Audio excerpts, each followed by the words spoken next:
ಎಲ್ಲಿವರೆಗೂ ಹೋರಾಟ ಮೇಲೆ ಬರಲು ಮೇಲೆ ಬರಲು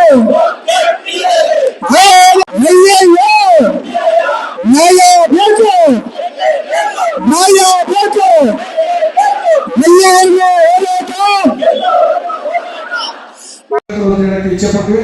ಬಹುಶಃ ಪ್ರಪ್ರಥಮ ಬಾರಿಗೆ ರಾಜ್ಯ ಮಹಾನಗರ ಪಾಲಿಕೆ ವತಿಯಿಂದ ಇವತ್ತು ಸರ್ಕಾರದ ಕಣ್ತರಿಸೋ ಕೆಲಸ ಮಾಡಿದ್ವಿ ಅಂತ ಹೇಳಕ್ಕೆ ಇಚ್ಛೆ ಪಡ್ತೇವೆ. ಹಾಗಾಗಿ ಕರ್ನಾಟಕ ರಾಜ್ಯ ಸರ್ಕಾರಿ ನೌಕರರ ಸಂಘದ ಹಲವಾರು ಬೇಡಿಕೆಗಳಲ್ಲಿ ಪ್ರಮುಖ ಬೇಡಿಕೆ ವೃಂದ ಮತ್ತು ನೇಮಕಾತಿ ನಿಯಮಾವಳಿ ತಿದ್ದುಪಡಿ. ಕಳೆದ 13-14 ವರ್ಷಗಳಿಂದ ವೃಂದ ಮತ್ತು ನೇಮಕಾತಿ ನಿಯಮಾವಳಿ ತಿದ್ದುಪಡಿ ಆಗಿಲ್ಲ.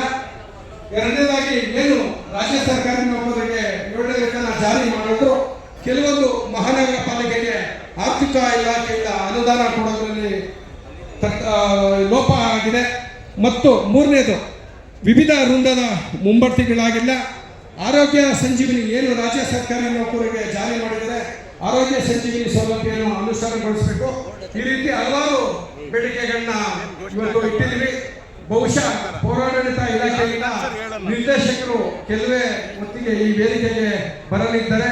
ಅವರ ಒಂದು ನಿಲುವು ಏನಂತ ನೋಡಿಕೊಂಡು ಒಂದು ದಿನ ಇವತ್ತೇನಾದ್ರೂ ನಮಗೆ ಸಕಾರಾತ್ಮಕವಾಗಿ ಸ್ಪಂದನೆ ಸಿಕ್ಕಿಲ್ಲ ಅಂದ್ರೆ ಕರ್ನಾಟಕ ರಾಜ್ಯದ 10 ಮಹಾನಗರ ಪಾಲಿಕೆಗಳು ನಾಳೆಯಿಂದ ಎಲ್ಲ ಮಹಾನಗರ ಪಾಲಿಕೆಯಲ್ಲಿ ದೊಡ್ಡ ಮಟ್ಟಿಗೆ ಇನ್ನೂ ಹೆಚ್ಚಿನ ರೀತಿಯಲ್ಲಿ ಹೋರಾಟ ಮಾಡಬೇಕು ಅಂತ ಸಮಸ್ತ ಪದಾಧಿಕಾರಿಗಳಲ್ಲಿ ನಾನು ಮನವಿ ಮಾಡಿಕೊಳ್ತೇನೆ.